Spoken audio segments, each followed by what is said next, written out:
สบายดีล่ะสบายดีอ๋อตัวหนึ่งเข้าพี่น้องเนาะทางน้องเพิ่นจะซื้อยังน้องล่ะชื่อน้องกัญญาน้องกัญญาเออหนึ่งเข้าหนึ่งน้ำโว้น้องกัญญาหนึ่งเข้าหากันหนึ่งบ่อยล่ะโดยอืมสารหลักผู้พังเนาะบ่กล้าเข้าไปไกลหลายเลยพี่น้องเนาะยันเบิดได้เอื้อยโศกเศร้ากินนอดลานนี่แหละมึงพายุนะอืมนอดลานจน2 คนมึงมีไปบุกลูกก็พาลาก็พอยมันอายยังก็ใครอายหากินหายากโดยป้าก็บ่มีหยัง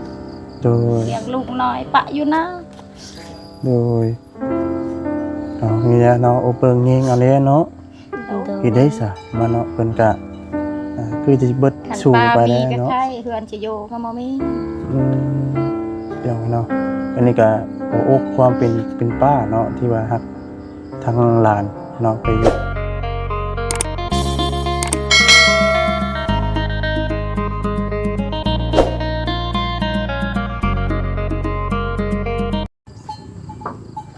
พี่น้องเนาะ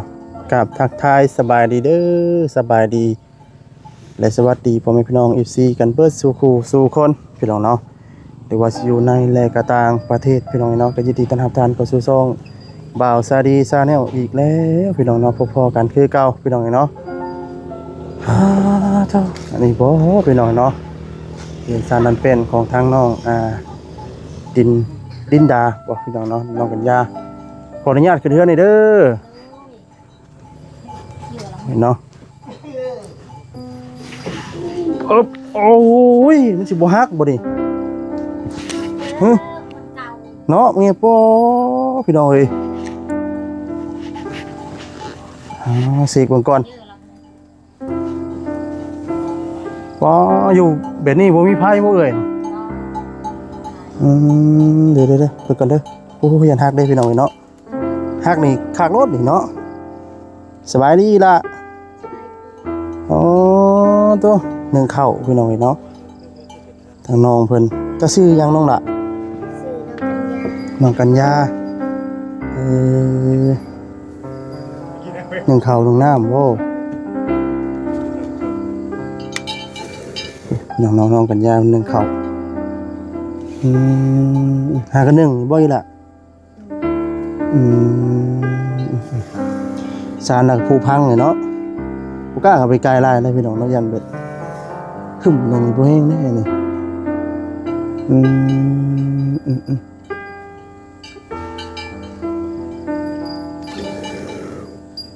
เอาพื้นสินี่ล่ะมีบ่พื้นน่ะเอาเท้าเอาขี้เท้าลงมาแล้วก็เอาพื้นซุกเข้าไปมันจังลุก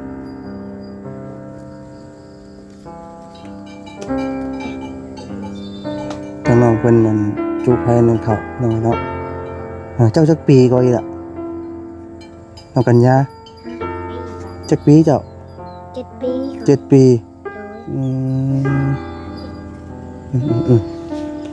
น้องเพิ่นนึงเข้านึงน้ำเลยพี่น้องเนาะพาเข้าไปในเนาะบ่าวยันชานฮักจำอุ้ย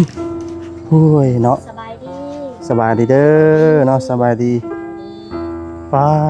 ตัวคือโล่งแท้ล่ะอยู่แบบนี้ได้บ่นอนใช้อยู่นี่บ่หมองนอนน่ะจักคนนอนนี่3 คนนอน3 คนนี่ใช่คืออันเห็นทั้งคลิปทั้งอ้ายเพิ่นคือมีคนหนึงบ่ผู้ลุงบ่อันนั้นพวกค่อยออกหน้าแล้วบ่มีใครอยู่ลูกน้อยคือทางเอื้อยมีลูกบ่โดยจักคนลูกเอ้ย4 คน ลูก4 คน3 ปีเป็นนี่ได้อันนี้ไม่ให้บ้านนี่แหละ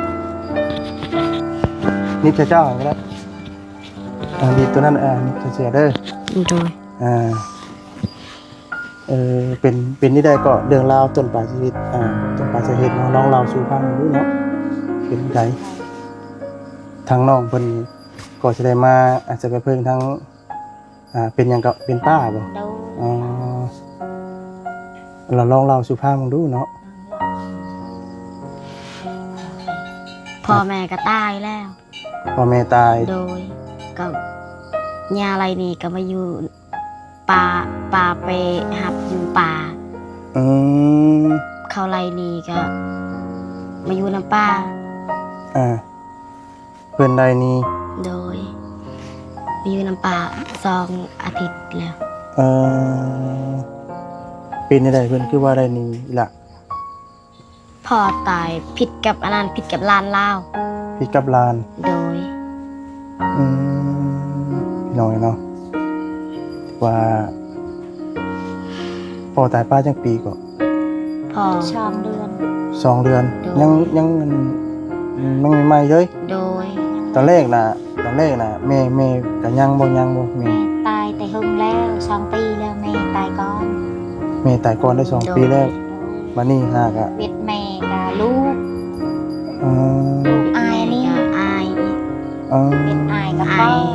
กับพ่ออีก โดย อายกับผูกเขาตาย ไอ้ผู้พ่อตายไอ้ผู้น้องผู้นี้บ่ โด โด ย ย อืมต่อมากับพ่ออีก โดย ว่าบ่ได้แต่ว่าเราไปอยู่กับปาอยู่เมืองชน อืม เอ้ยพวกใครนี่แหล้วอยู่เมืองชนกับปาที่ว่าสิชื่อไฮรถ โดย อายุ15 ปี โดย สิชื่อไฮรถแล้วปาบ่ให้ว่าชื่อให้แกเสียใจกับผู้เขาตาย อืม ยังบ่ทันเฮ็ดบุญพอนี่ก็ยังบ่ทันเฮ็ดบุญ อืม บ่มีเงินบ่มีคำ โดยเอ้าเสียใจนำเด้อเนาะ โดย แสดงว่ากัด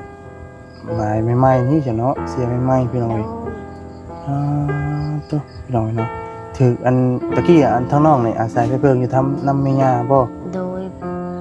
อยู่กับพ่อ อยู่กับพ่อตอนพ่อยังไม่ทันตาย อืบัดนี้พ่อเสียแล้วก็เลย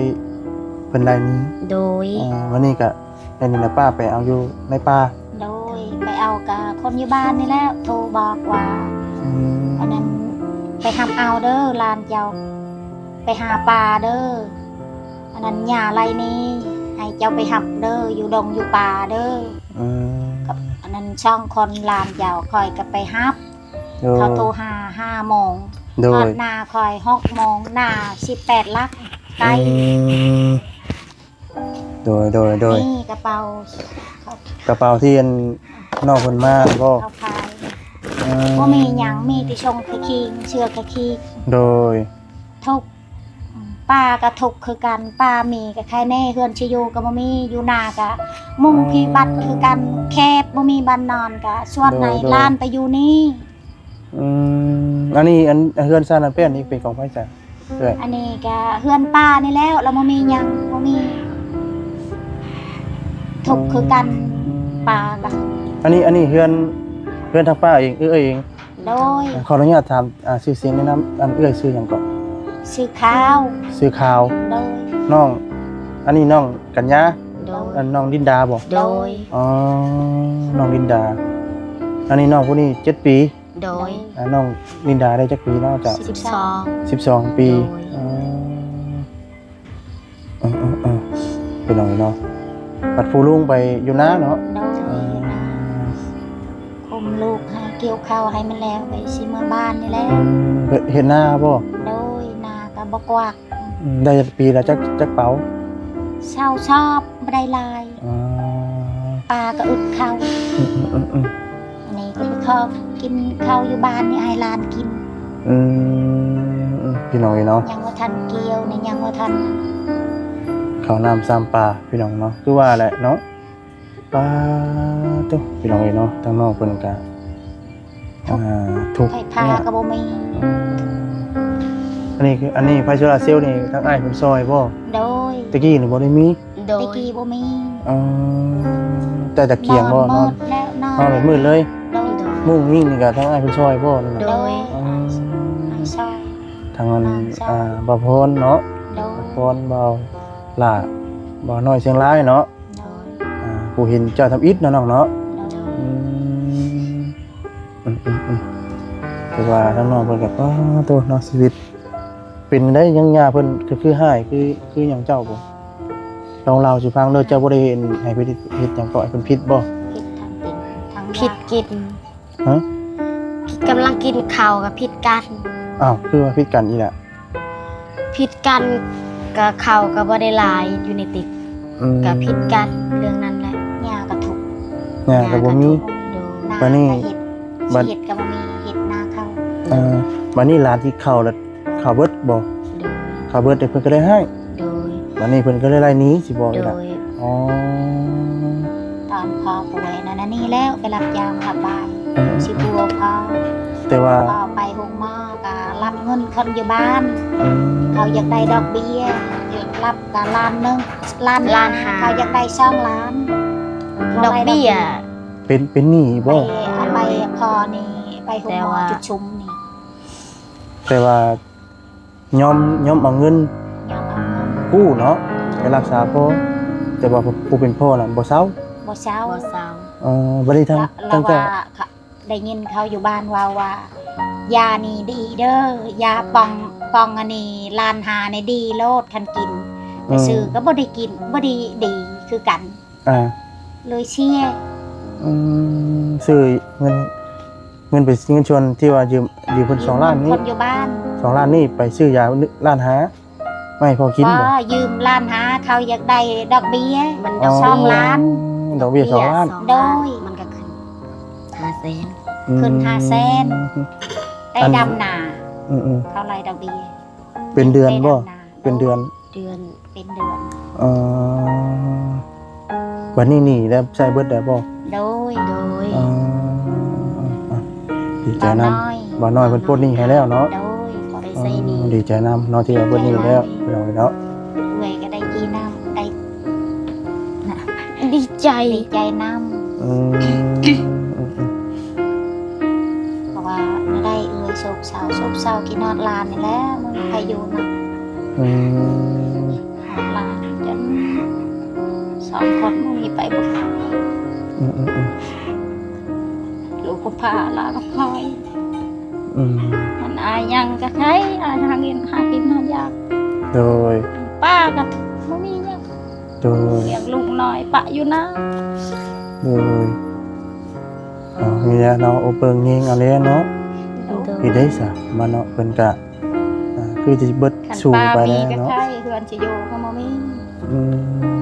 เดี๋ยวเนาะอันนี้ก็หัวอกความเป็นป้าเนาะที่ว่าฮักทั้งหลานเนาะไปอยู่แล้วก็กลับมาอ่า เพลงลานคือลูก โดยคือว่าเลยเนาะคือว่าสายเลือดเนาะ โด สายเลือด ทำพัว พี่น้อยเนาะทางน้องเพิ่นก็ถือว่าดีตนสงสารได้พี่น้องเนาะโต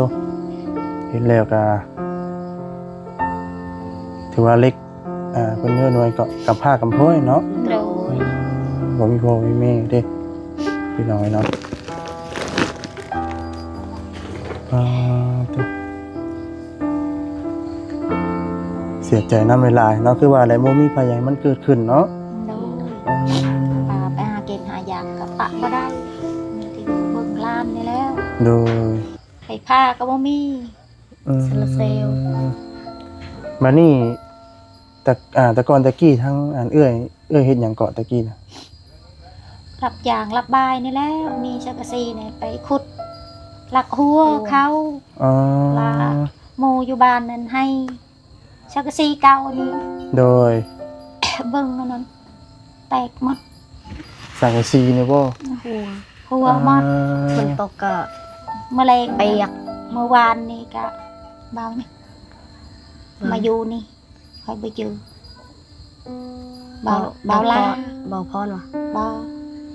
บ่ล่ะบ่ เบาลา หรือว่าบ่น้อยบ่ คือเบาพร ตุยนะ เบาพร พอพอมาอยู่นี่นั่งเบิ่งโอ้ย ราคา อ หั ยู่ ว บ้านได้อันนี้หัวหมดนี่ อืม ไปนั่งอยู่นี่แหละเขาว่าปลาก็เอื้อยก็นั่งอยู่นี่บ่มีบอลอยู่ โดย ฝนตกหามแห้งกัน โดยพี่น้อยเนาะ เมื่อวานเนี่ยฝนตก อืมถือว่าก็สู่ชนเนาะ โดย สู่ชนมา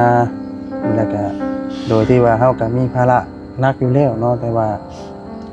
เฮาก็ไปเอาหลานมาเพิ่มอีกเนาะย้อนว่าความรักความแพงเนาะความเป็นห่วงลูกหลาน อยากให้ลูกหลานได้อยู่ได้กินเนาะเนาะตัวพี่น้องเนาะพี่น้องนะความคือว่าแหละเนาะสายเลือดตัดกันบ่ขาดนี่กระเป๋าที่ว่าทั้งน้องเอามาแต่พุ่นบ่ โดย ไกลเติบบ่อีหล่าจากเจ้าย่างมา โดยไกล เป็นนี่ได้คือตัดสินใจย่างออกมาแบบสิมาออกมาแบบใดเจ้าน่ะสาเหตุที่ว่าตัดสินใจย่างออกมาจากเพื่อนย่างเพิ่นไล่ได้อยู่คิดในความคิดเฮานี่สิไปอยู่ไสก็ สิ สิ ไปอยู่น้ำปลานี่แหละเขาไล่กับจักสิคิดไปคิดอยู่ใส่มีแต่ปลานี่แหละ คิดเห็นพ่อคิดเห็นน้ำป้าเนาะว่า โดย สิอาจจะไปเพิ่งได้เนาะ โดย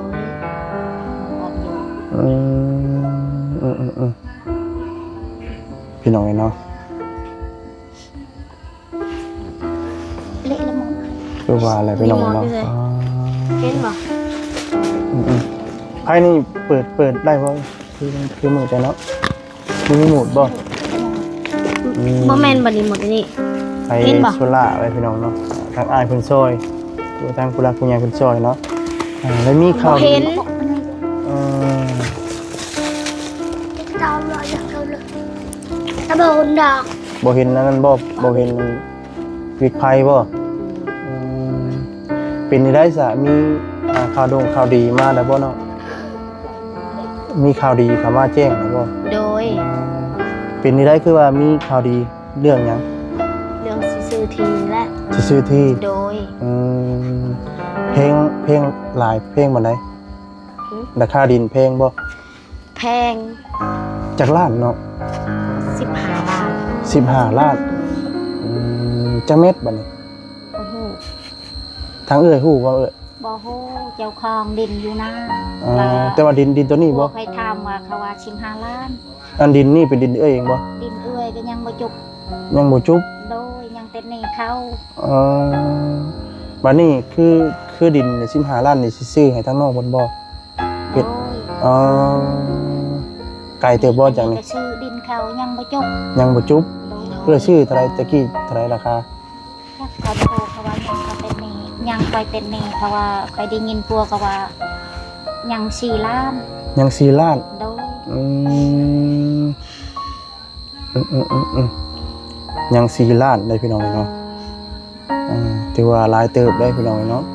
แม่นบ่แม่นกว้างหรือว่าแม่นบ่ชุดนี้บ่ ชุดนี้ค่ะพวกจิตเช่นนี้แหละอยู่บนกาดินเขาขายแล้วอยู่ทางแคมทาง โดยบ่แม่นติดเอื้อยบ่บ่แม่นเนาะ ของเขาหมด โดยพี่น้องเนาะคือทั้งอ้ายเพิ่นบ่ได้มานอนเฮือนบ่วันนี้เพิ่นนอนเฝ้านาบ่ อยู่หน้า คือเอื้อยนี่มีลูกจักคนเอ้ย 4 คน ลูก4คน โดย ใหญ่เบิดอ่ะบ่ อายุอันนั้นคนหนึ่งนั้น7 ปีคนหนึ่งนั้น8 ปี ผู้หนึง11ปี คนหนึ่งก็11 ปีคนหนึ่งก็3 ปีโบราณ อ๋อ มันให้คืนมันให้โทรหาไหม ลูกผู้ชายบ่ผู้ชายเป็นบ่ ผู้ชายสาม ผู้ชาย3เลย ยิงคนหนึ่งจ้ะ วันนี้คำว่ามาอยู่นำกันบ่ได้นอนบ่ได้เนาะ โดย ฟ้า แน แนว วอยู่นาให้ก็ได้ ประตู มีบ้านนอน ประตูก็บ่มีแนวอัดจังเนาะ โดย ฟ้าย านได้นอน กลางค่ำกลางคืนเนาะบ่แลนี่ก็นอน3คนเลย โดย พี่น้องเนาะ ตะกี้ก็นอนมืดอันนี้จะละเซล ดีใจนำที่ว่าสิมีข่าวดีเนาะเรื่องดินเนาะ โดย ดีใจนำพี่น้องเอ้ยที่ว่า ดินก็ดีใจ เจกจากได้ข่าวร้ายเนาะก็สิได้รับข่าวดีเนาะน้องเนาะดีแล้วพี่น้องเนาะนี่ก็มาสัมภาษณ์ถามไทยเบิ่งพี่น้องเนาะเห็นทั้งในคลิปเขาให้อ้ายเพิ่นเนาะก็มีทางผู้รักผู้ใหญ่เพิ่นว่าให้ไปทำสัมภาษณ์ถามไทยเบิ่งเนาะเป็นจังได๋บายสาเหตุทางน้องเพิ่นเนาะ โดย ตัวพี่น้องเอ้ยก็เอามาใส่ในน้ำป้าเนาะ โดย ได้จักมื้อแล้วมาอยู่นอนอยู่น้ำป้า 2 อาทิตย์ 2 อาทิตย์ 2 อาทิตย์แล้ว โดย อืมพี่น้องเอ้ยเนาะกินข้าวกินน้ำกันยังซะเอ้ยมื้อนี้ บ่ได้กิน ยังบ่ทันกิน ปลาป้องปลา อืม มา ข้าวน้ำซ้ำปลาได้เอ้ยมีอยู่บ่ มี ข้าว ให้ ข้าวให้ โดย ข้าวทั้งเอ้ยเองเลย โดย อืม บ่เงินเบาอันนั้นเบาหยังให้ชื่อค่ะ อ๋อ เบาพรเบาลา เบาลา มาให้อันนั้นพิช โดย ไป โดย ซื้อข้าวตะก้อนเบาลา อืมพี่น้องเนาะก็คือว่าเลยเนาะก็สู้ชนกันไปพี่น้อง เล เอ้ ย ย ก็บ่จือ ที่แหละชีวิตคนเฮาเนาะ จือแหละ ต้องดิ้นรนโดยปากโดยท้องอื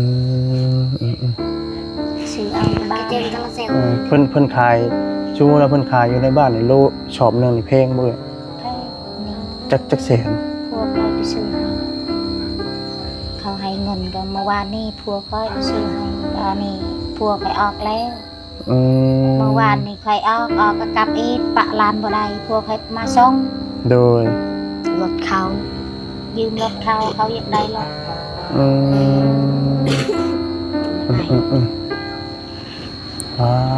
ตกพี่น้องเนาะ ฉันบ่ได้ยืมรถ ไฟหมอดอีหล่ะจักว่าเบิ่งดูว่ามันชุกอยู่ว่าเขาเนาะพี่น้องเอ้ยว่าแล้วพี่น้องเนาะเฮาก็มา ไอ้ยวดรถตอดนั่น ปงรถปงทึ่ง จังว่านี่แด้นี่เนาะอะไรนะเงิน โดยขอบใจหลายๆเด้อให้ร่ำรวยเด้อสาธุ โดยเอาซื้อข้าวซื้อน้ำนี่ล่ะเด้อชุกเด้อบ่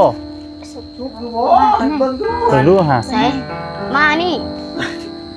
ใส่ สบายดีเด้อ ชุกอยู่บ่ สบายดี ปลาติบข้าวเรา มีความสวย ชุบชิวๆเลย โดย อ๋อ มัน พี่น้อง สว เอ้ ย ย เขากระตอกสวยเขาบ่มี จับใส่ไปนี่เลย โดย เพราะนั้นบ่เข้ากันน้องน่ะ เดา ว่าขออนุญาตนำสักปั้น อิ่มอยู่บ่เนาะ3คนกินเลย อยากเขา โอ้ยอยู่นำกันนี่ เมื่อยคิดนอกลานนี่ คิดอ่างร้ายเนาะอืม คิดลานในสองคนนี่ทุกป้ากับทุก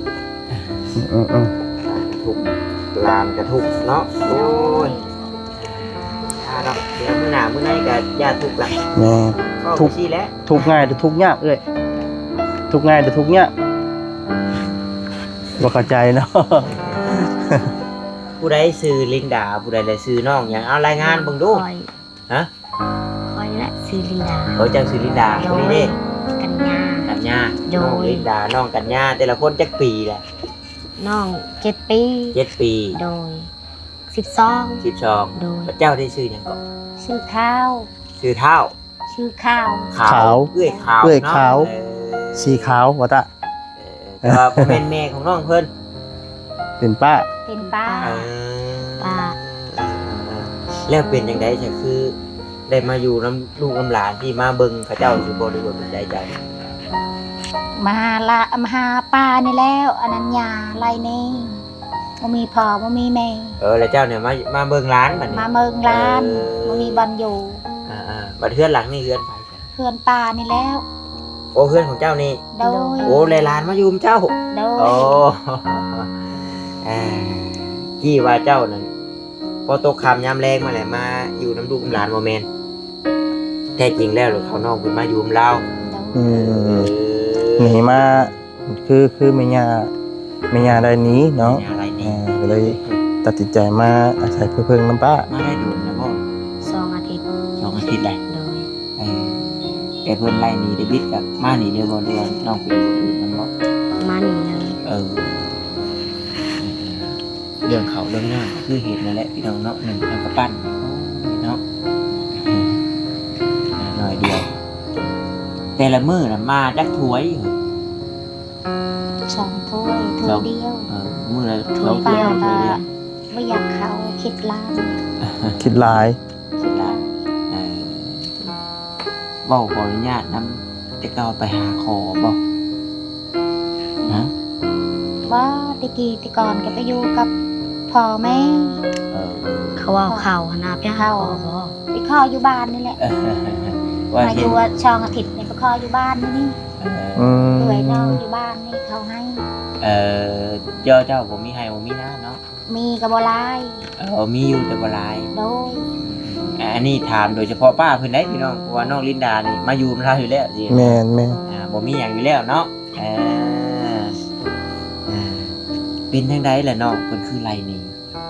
ผิดกันกับหลานลาว โอ้พี่กันกับหลานเราว่าดอกเนาะหลานต่อหลานน่ะอยู่นำกันก็สิถึงไรนี่เนาะ อืม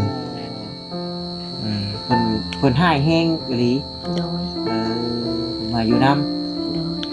เป็นจังได๋ล่ะคือได้พิดกันตีกันบ่ ผิดกันเพิ่นไล่นี้กินข้าว เอาเรื่องกินข้าวนี้ โดยค่อยกินข้าวเบิดเพิ่นก็ให้ เอบอกเนี่ยนะมึงกินหน่อยกูกินหลายเนาะมึงกินกิโลมึงกินตอนมึงกินคุยเนาะอันนี้บอกขออนุญาตนำพี่น้อง โดย แบบชาวบ้านๆเฮานะแล้วก็เลย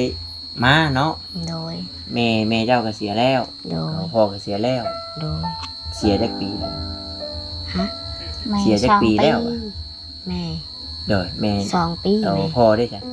พอ 2 เดือน 2 โอ้ เดือน หางเสียนี้พอเนาะ อืม แม่ปิแม่ตายก่อนเวทแม่นั่นแก อาย อาย เออมาหยังไผนำกันหมอดบ่อยแบบนั้น มา จอ จอฮึบโอ้โหบันไดไปที่มันก็ขึ้นได้เนาะ อยากมา อื ไป ม โอ้โบได้เมนมาจ้าบ่ บ่ อืม เอามีแต่ว่าให้ทั้งบอต้าสัมภาษณ์ถามไทยเบิ่งเด้อ โดย เวลาแกะ ยึดไม้ได้ป่ะเนาะ เอาครับครับก่อนเด้อโดย ให้หลับให้รวยให้อยู่ดีมีแหงให้เก่งแหงเป็นนี้ต่อไปหาเงินหาคำให้ได้กว่านี้เด้อเจ็บบ่ต้องได้ใครบ่ต้องมีเด้อสาธุ โดยเนาะ ไป สา ทางใดให้ ธุ ตลอดปลอดภัยเจ็บบ่ต้องได้ใครบ่ต้องมีให้อยู่ดีมีแหงจ้า โดยสาธุเนาะพอดีว่ากลับก่อนมันค่ำแล้วเนาะเดี๋ยวให้ทั้งบอต้าเพิ่นสัมภาษณ์ถามไทยเบิ่งพี่น้องเอ้ยเนาะตุ๊คำมืดเดี๋ยวพี่น้องเลยนะลงทางไหนกันฮึบโอ้คำพี่น้องเนาะภาษาพี่น้องเนาะสำหรับที่นี่ลำลาก็จะไปก่อนแล้วเนาะอยู่ดีมีแห้งทุกท่านทุกคนเนาะผิดพลาดจนแล้วก็ขอโทษขออภัยด้วยพี่น้องเด้อเนาะคำบอกคำจังใดจังว่าสวัสดีเนาะบ่บ่นโทเนาะขอโทษขออภัยนำในลายพี่น้องเนาะลำลาก็จากไปก่อนแล้วเนาะอยู่ดีมีแห้งทุกท่านทุกคนเนาะสบายดีเด้อพี่น้องเด้อเนาะสบายดีพี่น้องเอ้ย